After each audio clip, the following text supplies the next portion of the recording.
Morning, guys. Seth Perkins here from Bearded Bush Blend Seasoning. I was blessed with a beautiful doe that I harvested this morning about 2 hours ago. We are currently at White Feather Meats, our family-owned butcher shop located here in Creston, Ohio. And I want to show you how we skin a deer. So follow along. And remember, we're going for technique, not necessarily speed. So just remember that, as we go through this process. I'll try to explain, keep an eye on the knife because that's going to be doing the work. And this is our beloved Victorinox semi-stiff 6-inch knife. We've used it for a bit, so the blade's actually a little bit shorter, but that's what we're going to go ahead and use to skin this deer. Starting at the back legs, make a cut, follow this tendon down,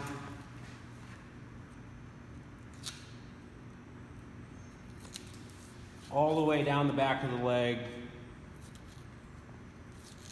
to the top of the rump here. Be careful that you don't cut into the meat. That's some beautiful round portion there. You don't want to cut into that. I'm going to go ahead and remove the tag that I put on this deer. Ohio State law. Once you harvest it, you have to put your tag on it, and that tag has to stay with it everywhere you go. So now that I've got that leg, I'm going to go ahead and start here. Same thing. Skinning down the back. Make sure that you don't cut this Achilles tendon right here, because we're going to go ahead and use that to actually hang the deer on our hook while it's dry aging.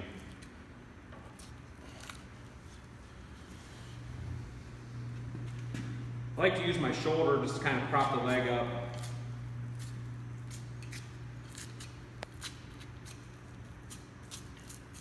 That's where you want to be careful you don't cut that tendon. And if you're by yourself, it can be a little bit more challenging holding these legs up. If you have a buddy hanging around, just have him hold these so you don't have to prop it up, obviously with your leg. So now that I have that skin all the way off that bone, I'm going to go ahead and make a cut right here at this knuckle. And then we simply snap it right at that joint.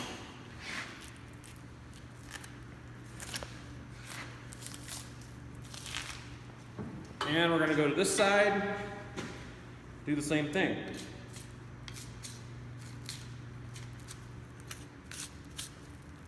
Once again, making sure that you don't hit that tendon, because that is where we will be hanging this deer during the skinning process.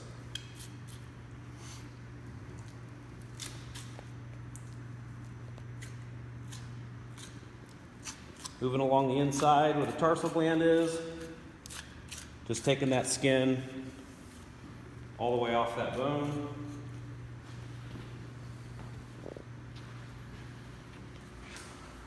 Once again, got to cut this knuckle. Just, score that area with your knife, cutting through the tendon. Once you make a cut here, that's where you can take your hand, place it under the leg, and just snap it. I like to leave these legs on. That way, it gives you some grip for pulling the hide down. Now that we have the back done, we're going to go ahead and move to the front. Same thing, cutting through the skin, snapping through that joint.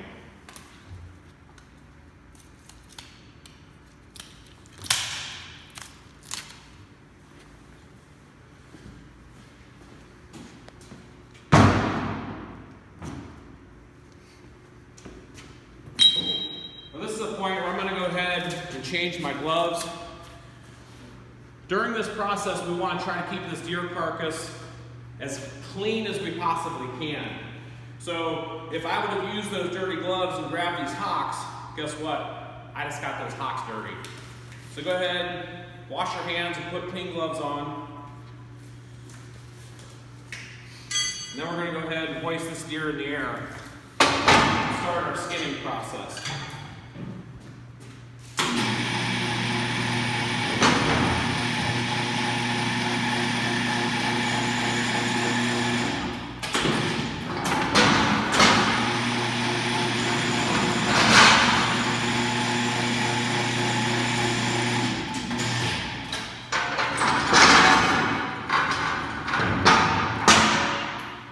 Now I understand most of you aren't going to have a hoist system like this at home. If you do, fantastic. If not, you can use a pulley, get some rope, get a hold of a gambrel. Those are incredible to have. It's going to make your life so much better. Just put a gambrel through the back hocks, gives you something to lift. At this point, we're going to go ahead and start pulling this hide off. Now remember, a lot of this can be done by hand. So simply pulling this hide down to get started.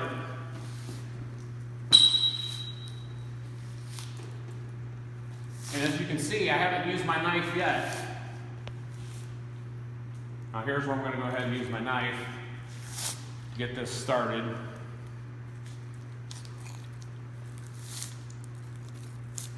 There's a piece of membrane right here, meat, this flapper meat, that you want to make sure you keep on the carcass because that's essential to getting this hide off of here and actually doing a lot of pulling. So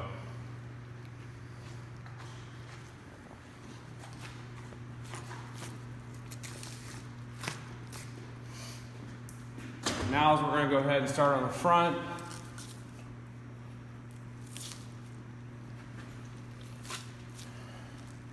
Here's this membrane that this meat that I was talking about. You want to keep that on the deer carcass. You don't want to skin in here because you'll lose all this flat meat and it'll make it a lot harder to pull this deer hide down by hand. As you can see, I'm taking my knife and just slightly working it and it'll just start pulling off like this. So I'm going to go ahead and do that side, switch over, and do the same thing on this side. There's that meat that I was talking about.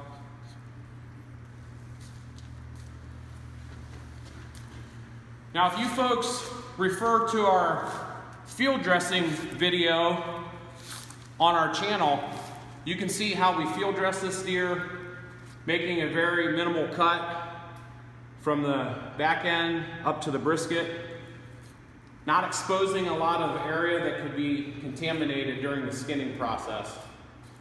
So just remember, as you're skinning, you want to keep your hands clean. Usually that is where you're going to get most of your contamination on your carcass when your hand is dirty. So now what I'm going to do is I'm going to go ahead and cut through the base of this tail, continuing to pull this hide down. As you can see, that meat that I was talking about staying right on the animal, not on the hide. And you will have a little bit, but that's fine. So now at this point, I'm going to go ahead and just use my hands, my fists. This deer is warm. If you remember, beginning of the video, I said I just harvested this deer, killed it at about 20 after 8 this morning, so it's still warm. It's a lot easier to do when you have a warm deer carcass.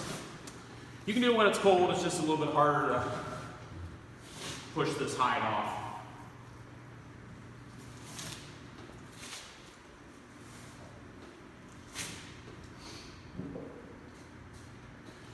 At this point, I'm going to go ahead and raise my animal up a little bit. You want to be able to put that downward pressure right here around waist height, because then you can get the most force downward on it.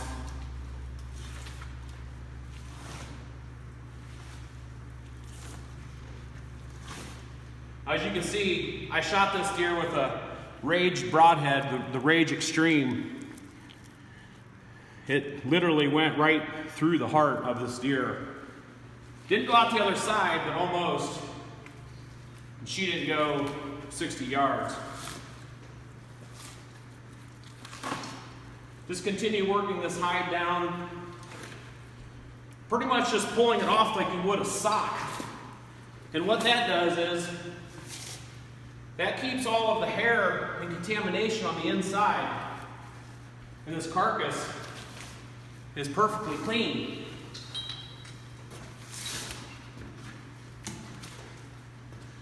So you can see I barely use my knife through that process.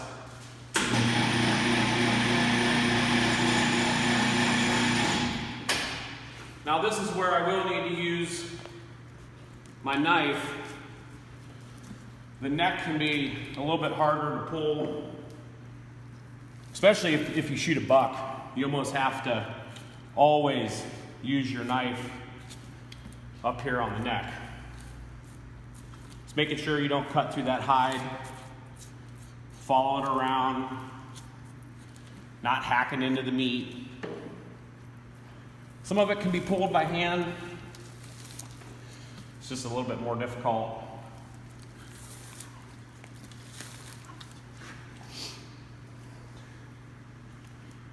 It helps to reach your hand up inside the hide and get a good grip.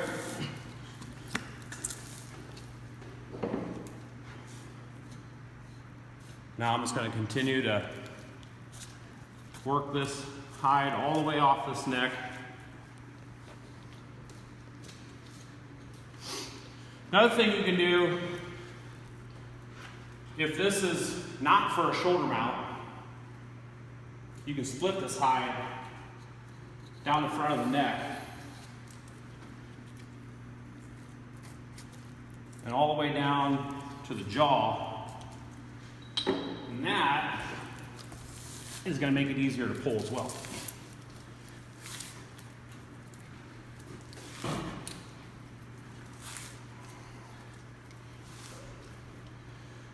Now that we have it skinned all the way down to the base of the head, we simply cut the head off through this knuckle, cutting through the esophagus. We now have the deer completely skinned. Here again, I'm going to go ahead and change my gloves, remembering that we want to keep this deer nice and clean. At this point, I'm going to go ahead and remove the esophagus. An important step to get your deer nice and clean, get that blood out of there, get this thing chilled down. So if you make a cut with your knife, right along the front of the esophagus, all the way down, you are going to see some blood come out as we pull this out.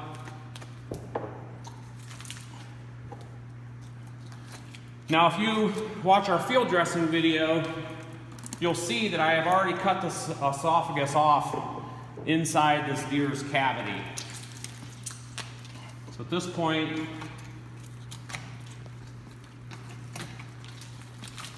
you can just pull it out. Now we have this entire area all the way through this chest cavity, this brisket area, is all open. So at this point, we're going to go ahead and rinse the blood out.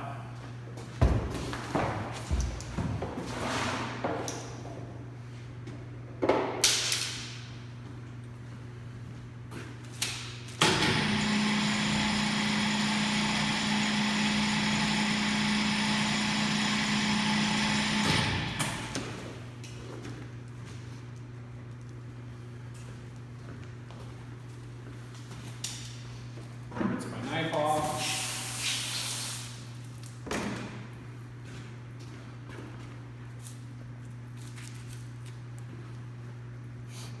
Now, as you can see, this area right here, it's very clean. A couple little hairs, which you can trim off if you'd like, but there's no stomach contents, very minimal hair.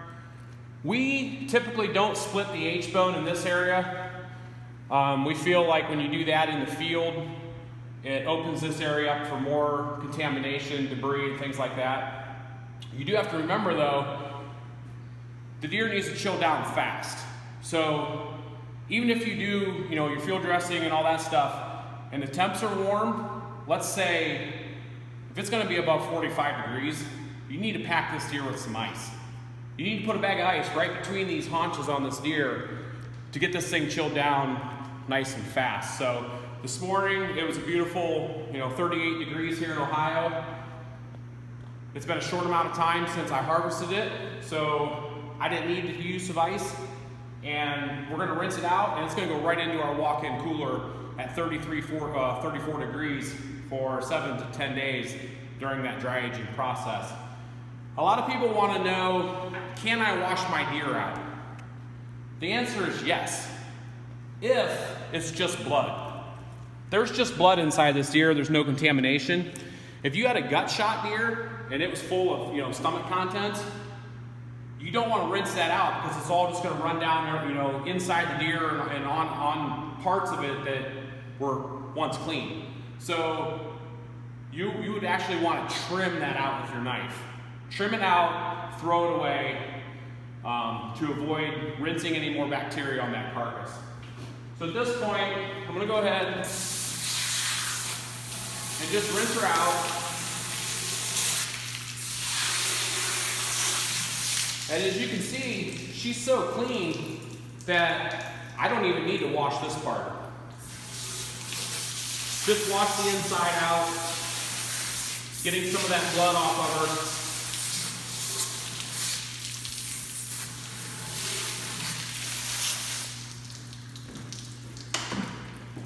And there you have it.